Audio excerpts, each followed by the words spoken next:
Welcome to a brand new episode of Heaven and Hell at 43. These are our super special episodes of the podcast where I have the real privilege and honour of sharing with you stories from other people.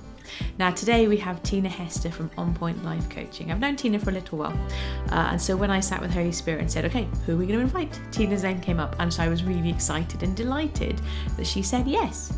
Today's story is, of course, another love story, and it's a story about restoration. It's a story about God's faithfulness, which, sneak peek alert for you, having already seen some of the stories for this week, seems to be a bit of a theme this week. Last week you'll have heard me remind you that we kept getting those reminders that God is meeting us and loving on us exactly where we are and giving us what we need. We're adding faithfulness into the mix today as well. So it's interesting to see the way these episodes play out because I'm releasing them in the order that they arrive with me. So it's haphazard, you would say, but of course God knows not what he's doing. It's not an accident or a coincidence. It's just exciting to me. I'm adding that as an aside. But without further ado, let me hand straight over to Tina because it's her that you want to hear from, not me. Take it away, Tina. I have lots of stories of God's love towards me and his faithfulness. But the one that I think that stands out the most is just the way that the Lord just totally restored me. I went through some really traumatic, we'll just say traumatic events with regard to relationships in marriage, being taken advantage of, etc. A lot of losses, a lot of hurt, a lot of pain. And so just as I had pretty much fully given up on ever being in a healthy relationship again, the Lord actually began to do a work in my heart that brought healing to the way I viewed myself, the way that I viewed men. Because really I was at a point where I didn't trust men. And obviously, if you don't trust men, if you don't trust, how can God get a mate to you?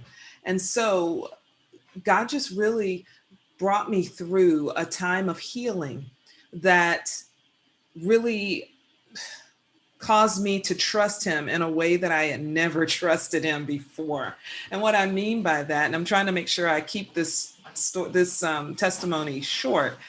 I've had history with God. I got saved when I was like 12 or 13 at a vacation Bible school.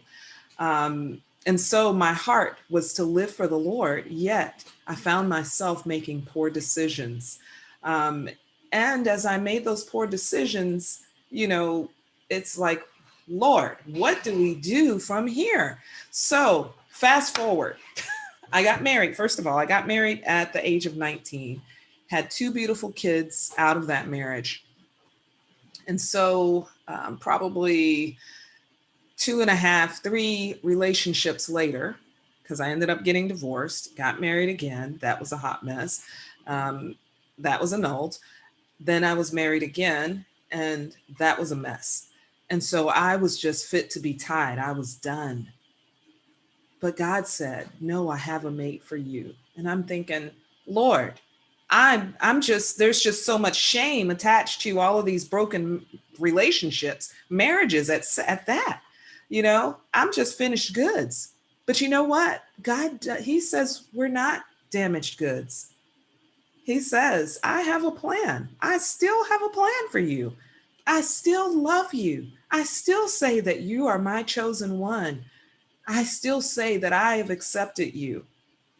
And so he began to bring healing to my heart, to really help me to see who he created me to be and to walk in it with the confidence that he's backing me. So I told you this love, just his love invading me and really making me whole and healing my heart. And so, yes, I said, okay, Lord, I trust you. And as I trusted him, he did send someone in my life. And, with him sending someone in my life, because God said, I'll show you what healthy relationship looks like, I continued to go out with that person. And I did not allow any compromise whatsoever. Down to no kissing, none of the compromises that happened in the previous relationships. It was truly a friends only thing. And so what I didn't know was that God was actually placing my husband right before me. But because I was faithful to just, okay, God, I trust you. You said it's okay to go out with this guy, then I'll continue to go out with him until you say otherwise. God was healing my heart. He was doing a work in the midst of me that I didn't even really realize. See, I thought it was just an exercise of, I'm teaching you healthy relationship. But really, he had set my mate right in my midst. It took me a whole year later before I realized that.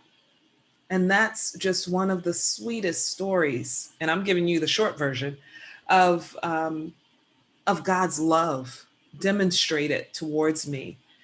And when I realized, oh, wow, I never gave this guy a chance, because, I would say, nope, no kissing. Nope, I don't like you like that. We're friends only. I was very, very serious. But God was working a work in me, okay? He was working a work in me. And so we got married. Once I realized that God really had sent him as my mate, it was 4 months later that we actually got married. Oh my goodness. And guess what? We've been married now 14 years. God restores. His love in and of itself is restorative. His love is healing. I wish I could share the whole of that testimony with you, because if you heard some of the things that happened during that 12-month period of friends only, boy, you would get a kick out of it. And so thank you for just allowing me to share even this little bit. God bless you.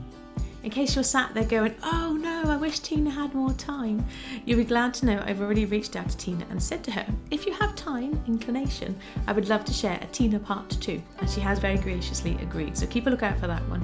If you're not already subscribed or following wherever it is that you're enjoying this video or this episode, make sure you follow, subscribe, and you can also sign up to get links via email. youier.com/heavenandl is where you sign up and get those links. So you get reminders directly to your inbox of all of the places.